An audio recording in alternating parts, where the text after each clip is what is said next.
just see you relax in your body language. I mean, when did you feel like this guy has nothing for me? I've got this. As soon as I got in the clinch, I felt his strength, and he's a small man, and I knew once I clinched with him and I felt his strength, I knew that the possibilities I can out grapple him or out-stroke him. I could see his punches coming from a mile away.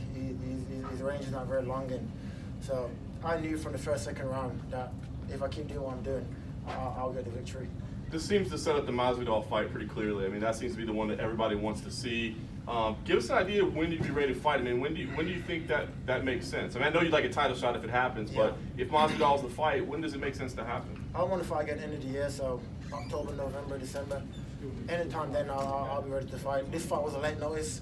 I was meant to fight in September till they phoned me up, gave me 5 weeks notice, and I said let's go. So I was kind of thinking over anyway, so I said let's go. But I'd love to go again one more end of the year. If not Masvidal, the world champion in Usman, so either fight would be good for me. I was just saying, this is the last thing for me, but we were talking about it here. If Lawler beats Covington, that would seem to create an issue, right? Because Covington beats Lawler, he would seem to be next for Kamaru. If Lawler wins, yeah. I mean, could you see Masvidal jumping ahead? I mean, what do you think should happen if that happens? Do you think you should get the title shot, or should Masvidal?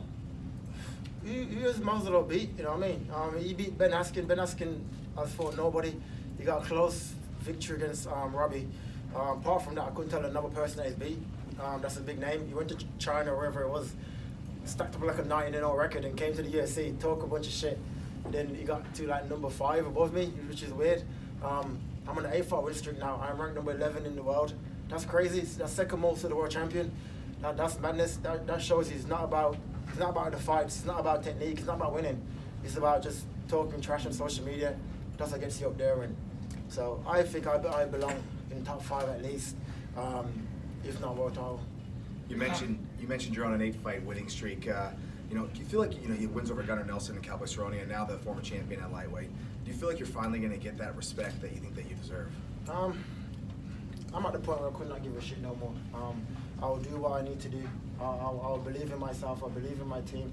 I believe in my country, and I'll just keep working and keep chipping away. When it comes, it comes. I will not worry about what I cannot control it. So I went through a stage in my career when I was thinking, why did everyone overlooking me? But I've been used to that since a kid, and it's fine. I keep chipping away. I keep winning, and that's what I keep doing. You mentioned you do this for your country. You last fought in the U.S. 9 fights ago, right? Your last loss. Did it feel good to kind of come back here and get that win here in the U.S.? I feel so. Like you said, my last fight was 4 years ago in the U.S. when I fought Kamaru in Florida. And it feels good now to come back to do it properly, because that camp when came the first time to the U.S. It was kind of rushed. I went away from my team, and I kind of like changed everything up just to come to the US. But now I brought my team with me this time. We've been here now 2 weeks. We have acclimatized, we have trained, we have laughed, we have enjoyed it. We have enjoyed our time here, and I think it proved in the fight. Do you feel like you kind of need to fight in the US to continue to build your star, your brand? Is that something you're looking forward to as you go forward, to come back and fight here in the US? I love fighting here. The weather is amazing here. So I love fighting here. But for me, I'll fight anywhere. Give me a top 5 opponent, and I'll fight anywhere in the world. I believe the cage is my home, and wherever you want to put me, as long as it's a highly ranked opponent, I'm ready to go. All right, last for me. Masvidal came out after that fight in London, and he had the 3-piece and a soda combo or comment, and everyone talks about him, but they don't talk about you on the other side of that. Is that the fight? If you can't have Kamaru, why do you think that? How do you think you match up against him, and when would that fight be? I believe Masvidal is an amateur. He's beat nobody that I can say that he's amazing. You know what I mean? He did like a flying knees against Ben. Ben is an amateur. He's slow. He's old. He's a grappler. You know what I mean? He's taking some big confidence from that. I take nothing from it. It's one of them things. I think if they fought 10 out of 10 times, that would never happen again. So I believe I'm better than Masvidal anywhere in the fight game, and I'll get an opportunity to prove it.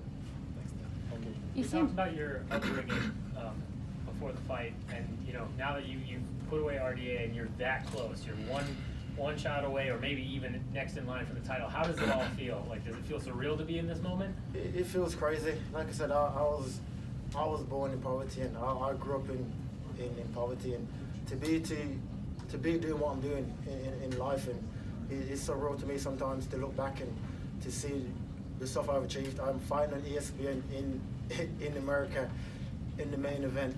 That's crazy. So to me, it's surreal. I feel I've put on earth to fight, and this is what I'm meant to be doing. Otherwise, there's no reason why I'm here. I believe this is what I'm meant to be doing, and this is the journey I'm meant to be on, and that's how I felt all this trip. That's all I felt. I thought this is what I'm meant to be doing. This is where I'm meant to be at this moment in time, and it feels amazing. You said that you wanted to get a finish when you talked in the pre-fight interviews. Did you find it harder than you thought to put RDA away? He's tough. He's short, but his head is massive. He's got like it's weird. He's got like a big head, but it's like a small body. It's like a weird thing, but he's a former world champion. He's defending his belt. He's one of the best fighters that I've fought so far in my career, and to be able to go out there, outstrike him, outgrapple him, and outclass him, I think that says more about just going out there and doing like a 5-second knockout. I prove my skill set is better than what his skill set is, and I'm doing it all from a small town in Birmingham in the UK. You know what I mean? It's from a big gym in America, so I feel good about it. You seem to have his timing down to a science where you're able to get in there and just hit him and miss most of his shots. Did he throw anything at you that surprised you at all during the fight, with the flying knees a couple times? Or the flying knees was close. The last one caught me like nice. It's like skinned my chin a bit, but I took him down after the knee. But apart from that, his leg kicks was good. I was like trying time to check it, but every time I jab, he would kick my leg, and now my legs are sore. So he's good. He's good. Like I said, to be a former world champion in the biggest organization in the world, and to defend your belt over and over again, that says something about you. You know what I mean? So I'll not disrespect RDA. He's good, but I'm just better. And last for me, how are you going to celebrate tonight? Tacos. Everyone keeps telling me all week you need to try tacos, so I'm going to get a taco. You were very calm and composed throughout the fight tonight. What was going through your head? Like I said, all day I was like kind of nervous all day. As soon as I got to the arena, I felt numb. I felt nothing about it. I don't know what it was. I felt numb. I felt nothing about it. So I couldn't tell you what it was that made me feel so numb. But it felt like another day to me. It was another fight. That was it. There's no really one thing can say this is why I felt so numb. But apart from that, I felt solid. Yesterday you talked about maybe eating some ice cream. Did you have some? Not yet, I will now. My thing is pizza, so I'll go with a pizza, if not taco. And what do you put on those tacos? What do you want on them? I don't know. It's like the best one. They say you gotta go to the hood to get the best one, they said. So I'm going somewhere in the hood. So I'm going somewhere in the hood tonight to find like some taco. So that's what I'm doing. Made your way out of the hood, now you're going back to it? I'm going back to get some tacos. The hood is the best food. It's the best food, but yeah.